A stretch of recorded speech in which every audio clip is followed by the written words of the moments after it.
health conversations, a lot of mental health campaigns. A lot of it goes into telling us what we need to do to make sure that we are okay upstairs, okay? But there's a lot we assume, sindio Alice? Kwa sababu tukiongea hivi, especially our African culture, I never want to assume that most communities wameelewa kwamba lazima utengeneze environment ambayo any patient tuko naye kwa nyumba anaweza thrive, akwe poa, sindio?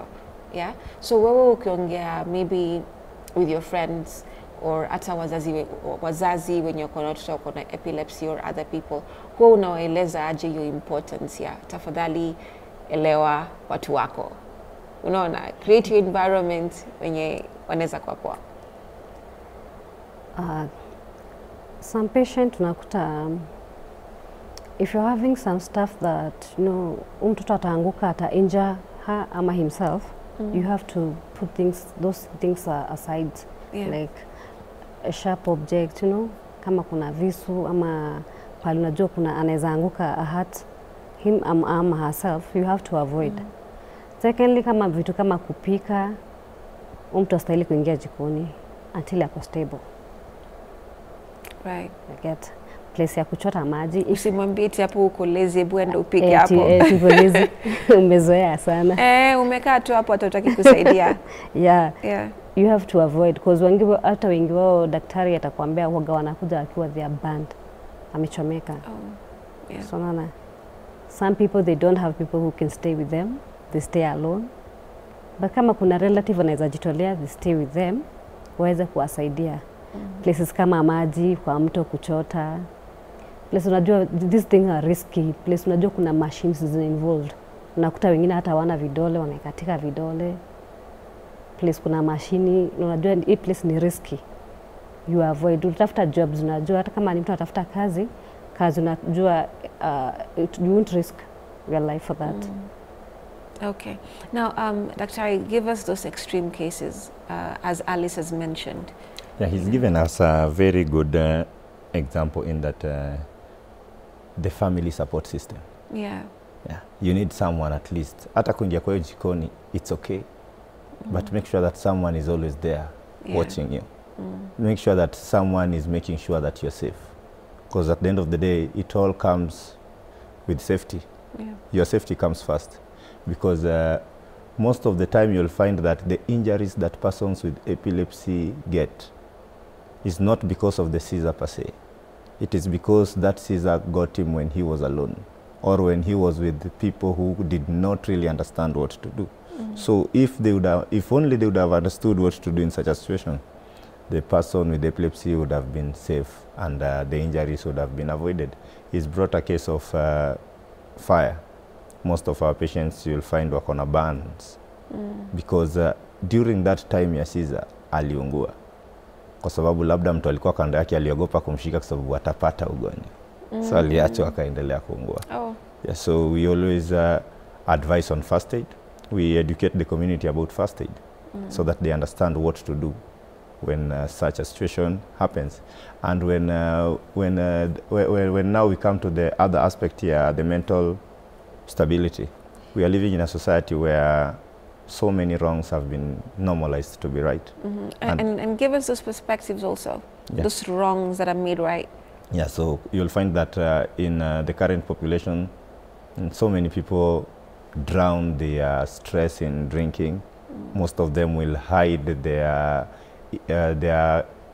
incapabilities in alcohol and stuff and the other drugs, just to try to escape the reality of life. Yeah. And when that is happening, you are exposing yourself to epileptic seizures. Because as we said initially, lifestyle is a major factor in epilepsy. And you can get epilepsy at any age. So don't assume that I'm okay, I'm an adult. People assume that everyone with epilepsy was born with epilepsy.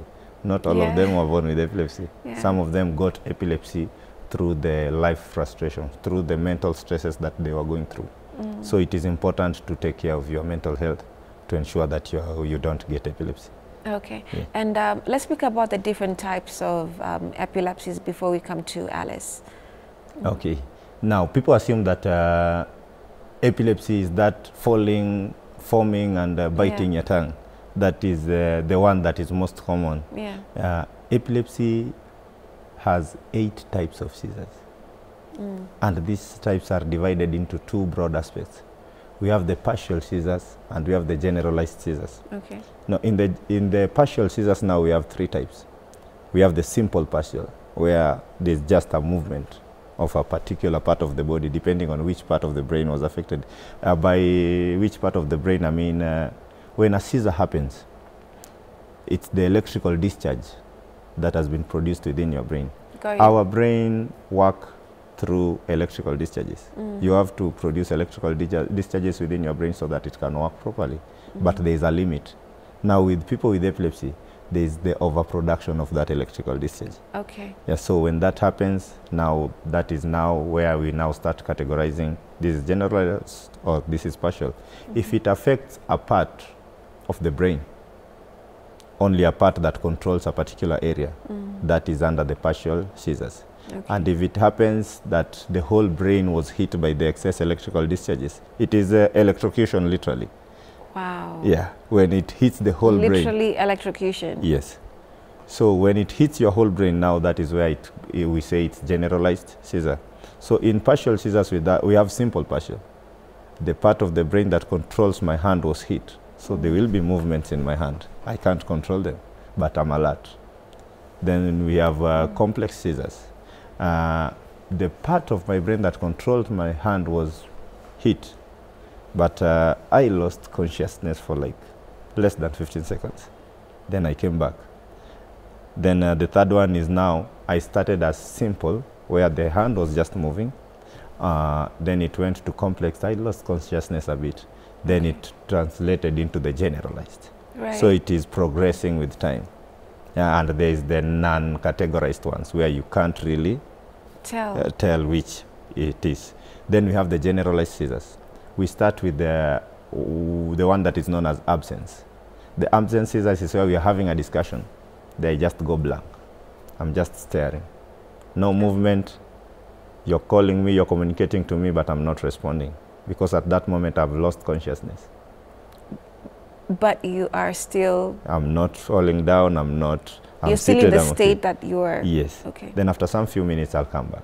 Basically, I just lost consciousness, but after a few minutes, I came back. Then we have, the second one is the tonic seizures. Tonic seizures is where we are having a discussion now.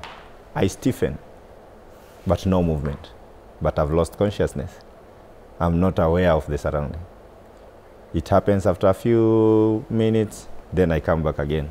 I just stiffened. So that is tonic. Then we have clonic. So hold on to that. Yeah. You'll give us the rest. You know, when we come back after the break. We'll be back. Stay with us.